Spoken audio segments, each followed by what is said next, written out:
Assalamualaikum warahmatullahi wabarakatuh. Apa kabar? Saya Hersy Bin Arif dari Forum News Network. Penyidik dari tim khusus Mabes Polri hari Selasa 30 Agustus 2022 menggelar rekonstruksi pembunuhan berencana terhadap mendiang Brigadir Yosua Huta Barat. Rekonstruksi menghadirkan 5 tersangka, yakni Irjen Pol Verdi Sambo, istrinya Putri Chandrawati, Barada Richard Eliezer, Bribka Riki Rizal, dan Kuat Ma'ruf. Ini untuk pertama kalinya kita bisa menyaksikan secara langsung wajah para tersangka ini. Rekonstruksi berlangsung selama 7,5 jam dengan mengambil 2 lokasi. Yang pertama di rumah pribadi Verdi Sambo di Jalan Saguling, masih di kawasan Jakarta Selatan, dan kemudian dilanjutkan di rumah dinas di kawasan Duren 3. Namun sesungguhnya rekonstruksi tersebut merupakan rangkaian peristiwa sejak di Magelang, yakni rumah pribadi dari Verdi Sambo di Magelang, Jawa Tengah, yang tempat ini belakangan diakui oleh Verdi Sambo maupun Putri Chandrawati. Terjadilah peristiwa yang disebut sebagai menyinggung harkat dan martabat keluarga Verdi Sambo, dan orang kemudian banyak menafsirkan bahwa yang dimaksud oleh atau yang diklaim oleh Verdi Sambo dan Putri Chandrawati adalah tetap adanya terjadi pelecehan seksual yang dilakukan oleh Brigadir Yosua terhadap Putri Chandrawati. Kemudian peristiwa yang lain yang direkonstruksi adalah perencanaan pembunuhan di lantai 3 rumah pribadi Verdi di Saguling, dan kemudian peristiwa pembunuhan itu sendiri di rumah dinas Duren 3 atau eksekusi terhadap Barada Yosua di rumah dinas Duren 3. Untuk peristiwa di Magelang itu rekonstruksinya itu menggunakan sebuah ruangan. Kelihatannya pertimbangan untuk kepraktisan sebuah ruangan di rumah pribadi Jalan Saguling. Jadi di Jalan Saguling ini terjadi 2 rekonstruksi di 2 peristiwa, ya, peristiwa di Magelang dan kemudian juga peristiwa perencanaan pembunuhan di Jalan Saguling itu. Jika Anda cermati, seluruh rangkaian peristiwa tadi sudah menjadi pemahaman umum, ya, pemahaman publik, karena saya yakin sebagian besar dari Anda sudah mengikutinya ini, baik yang dipaparkan di berbagai media dari penjelasan para pengacara, ini dengan mengutip keterangan sejumlah saksi dan pelaku, dari penyidik, termasuk juga penjelasan dari Kapolri Jenderal Listio Sigit Prabowo dalam rapat kerja dengan Komisi 3 DPR RI yang berlangsung hari Rabu tanggal 24 Agustus lalu. Semua detailnya itu sama. Satu hal yang bisa kita simpulkan, rekonstruksi tersebut ternyata kita bisa mendapati bahwa peran Putri Sambo dalam perencanaan pembunuhan itu ternyata cukup besar, ya, kalau tidak mau kita sebut cukup dominan, sehingga kemudian penyidik menetapkan dia sebagai salah satu tersangka pembunuhan berencana. Misalnya saja Putri terlibat pembicaraan berdua dengan Verdi Sambo di lantai 3 di rumahnya di Jalan Saguling, sebelum kemudian Verdi Sambo memanggil Riki untuk melakukan eksekusi terhadap Yosua, tapi karena Riki menolak, kemudian Richard yang dipanggil untuk melakukan eksekusi. Ada kemungkinan karena ketika kita melihat mereka berdua di sana itu tidak kedengaran apa suaranya, ada kemungkinan dalam adegan itu Putri Sambo menceritakan apa yang terjadi di Magelang yang kemudian mendorong Verdi Sambo untuk memutuskan untuk melakukan eksekusi. Nah, dari mana kita bisa menyimpulkan mereka memanggil Riki itu bisa terlihat, misalnya Verdi Sambo di dalam video-video tadi dia menggunakan handy talkie, ya, HT, untuk memanggil Riki dan Richard. Peran Putri ini juga terlihat ketika dia selesai dari rapat perencanaan pembunuhan itu, kemudian dia mengajak atau kemudian lebih tepatnya menggiring Yosua ke lokasi pembantaian dengan mengajak ke rumahnya di rumah dinas di Duren 3, dan mereka pergi dalam satu mobil. Tetapi ada satu adegan yang menarik, yang saya kira ini bisa mengubah konstruksi pembunuhan, yakni detik-detik ketika Brigadir Yosua itu dieksekusi. Dari rekonstruksi tadi kita bisa tahu bahwa hanya Barada Richard Eliezer yang menembak Brigadir Yosua. Dalam rekonstruksi itu Brigadir Yosua yang diperankan oleh seorang polisi sebagai peran pengganti itu sampai menyembah-nyembah, namun kemudian dia tetap ditembak oleh Richard Eliezer.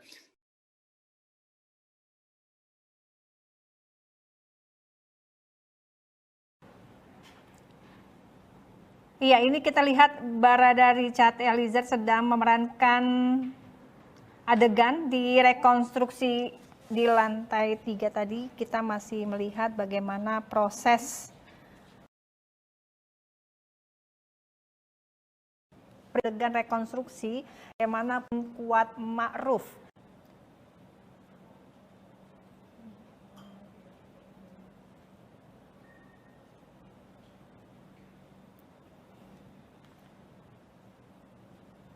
masih kita tunggu dari tim di lapangan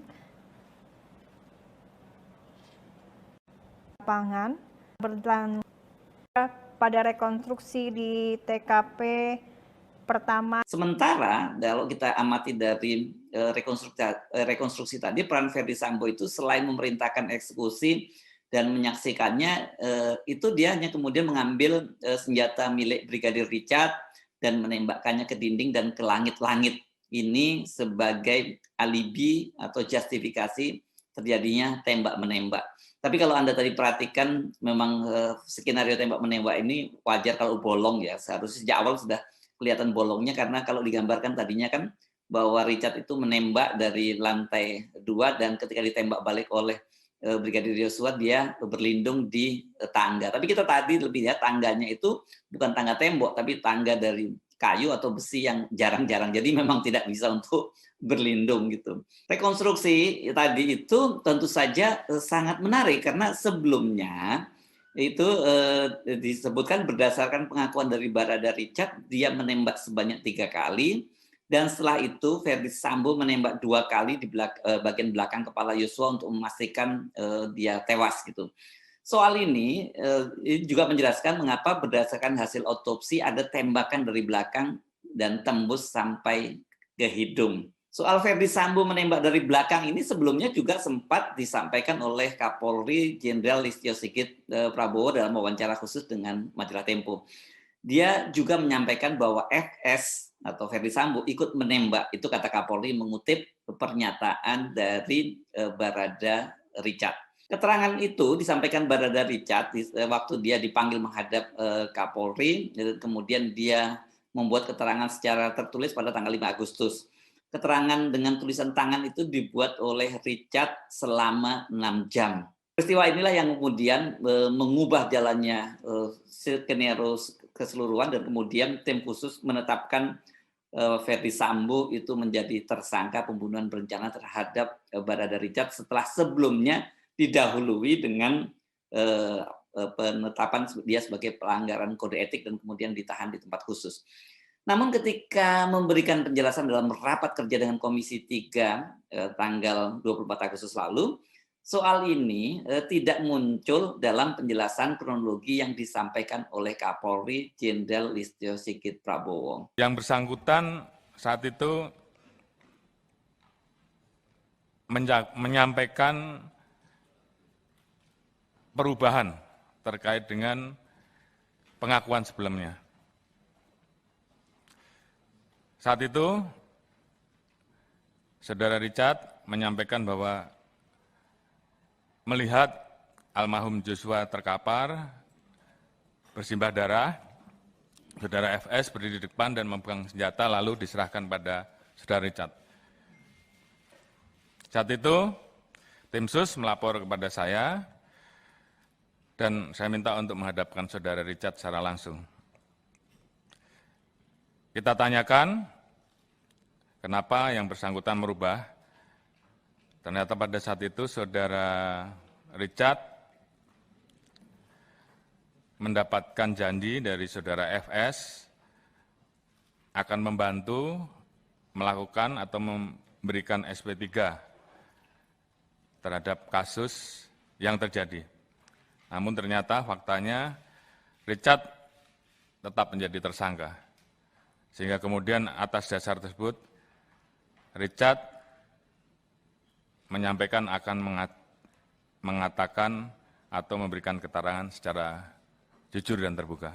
Dan ini juga yang kemudian merubah semua informasi awal dan keterangan yang diberikan pada saat itu. Richard minta disiapkan pengacara baru, serta tidak mau dipertemukan dengan saudara FS. Berangkat dari keterangan saudara Richard, saat itu juga kami meminta salah satu anggota tim sus pada saat itu, Kadiftik, untuk menjemput saudara FS. Di saat awal, FS masih belum mengakui, masih bertahan dengan keterangan awal. Dan berdasarkan keterangan saudara Richard, akhirnya tim sus memutuskan untuk melakukan penempatan khusus di Makobrimob Polri. Kemudian tanggal 6 Agustus, saudara Richard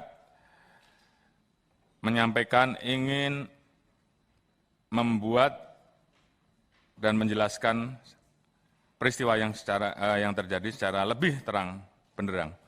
Richard kemudian menuliskan keterangannya secara tertulis, di mana di situ menjelaskan secara urut, mulai dari Magelang sampai dengan TKP Duren 3, dan mengakui bahwa dirinya menembak saudara Joshua atas perintah dari saudara FS. Keterangan tersebut tentunya kita tuangkan di dalam BAP, dan saat itu juga saudara Richard meminta perlindungan ke LPSK untuk menjadi justice kolaborator. Tanggal 7, saudara Richard mengakui perbuatannya, kemudian saudara Riki dan saudara Kuat juga ditetapkan tersangka. Saudara Kuat sempat akan melarikan diri namun diamankan dan berhasil ditangkap. Berdasarkan pengakuan dari 3 tersangka tersebut, maka saudara FS akhirnya mengakui segala perbuatannya. 9 Agustus 2022 kami umumkan penetapan saudara FS sebagai tersangka penembakan terhadap almarhum J, di mana pada saat itu dilakukan oleh saudara Richard atas perintah saudara Ferdi Sambo.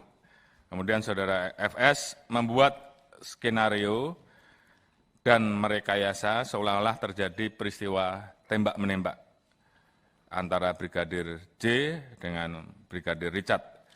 Kemudian yang bersangkutan juga menembak ke dinding atau ke tembok berkali-kali seolah-olah terjadi peristiwa tembak-menembak. Nah, tadi sudah sama-sama kita simak ya, tidak ada penjelasan dari Kapolri soal Ferdi Sambo menembak 2 kali itu.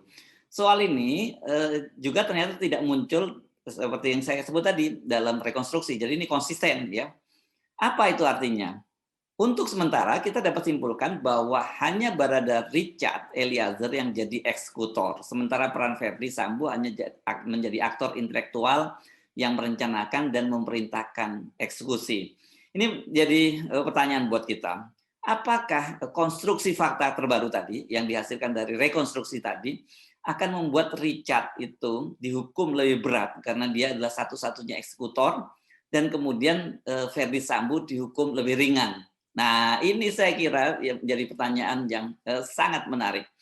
Dan kita tunggu saja bagaimana penjelasan berikutnya dari Polri, karena saya kira ini nanti akan menjadi salah satu perdebatan yang seru, dan para pakar hukum akan ikut membicarakan soal ini. Saya Suno Arif dari Forum News Network. Sampai jumpa lagi. Wassalamualaikum warahmatullahi wabarakatuh.